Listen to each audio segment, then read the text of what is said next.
Baptiste qui prend la parole.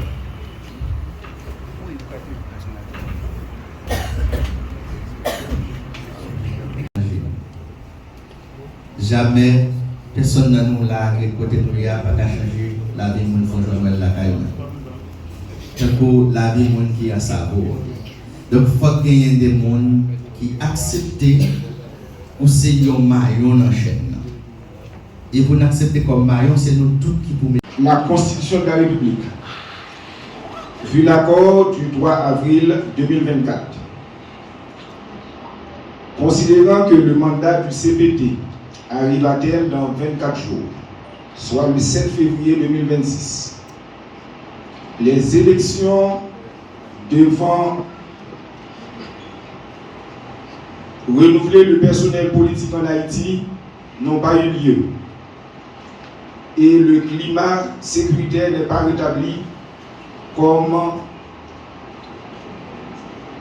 étant la principale mission définie tant dans l'accord du 3 avril qui parle du décret du 10 avril 2023.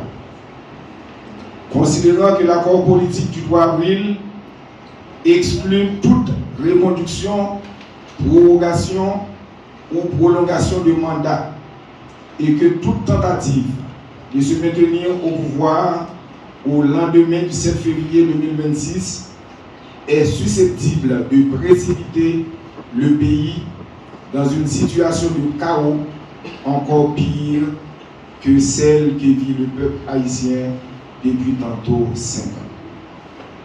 Considérant qu'Haïti s'est enlisé dans une crise multidimensionnelle depuis plus de 15 ans et aggravée avec l'assassinat de l'ex-président Jovenel Moïse le 7 juillet 2021. Considérant que le CPT a failli indiscutablement à la mission qui lui a été confiée, rétablir la sécurité dans le pays et réaliser des élections crédibles en vue du retour à l'ordre constitutionnel au 7 février 2026. Considérant qu'il appartient aux forces organisées de la société civile et de la classe politique de proposer à l'approche du 7 février 2026 des mesures de redressement en vue de sauver la transition dans l'intérêt supérieur de la nation. Nous, Forum des anciens parlementaires et alliés, viscéralement attachés à ce pays et entièrement dévoués à la cause nationale, en notre qualité d'anciens parlementaires et accompagnés des alliés bien sûr, anciens parlementaires autrefois investis de la confiance populaire et demeurant moralement attachés à nos mandats, nous estimons qu'il est de notre devoir civique de porter dans le débat public la voix des sans-voix afin d'éviter que le pays ne sombre davantage dans le chaos institutionnel, politique et social à l'approche du 7 février prochain. C'est dans cet esprit de responsabilité républicaine, de respect du bien commun et d'attachement indéfectible à la paix civile que nous entendons soutenir toute initiative visant à favoriser une issue pacifique, raisonnée, inclusive et durable à la crise actuelle. En ce sens, nous proposons 1.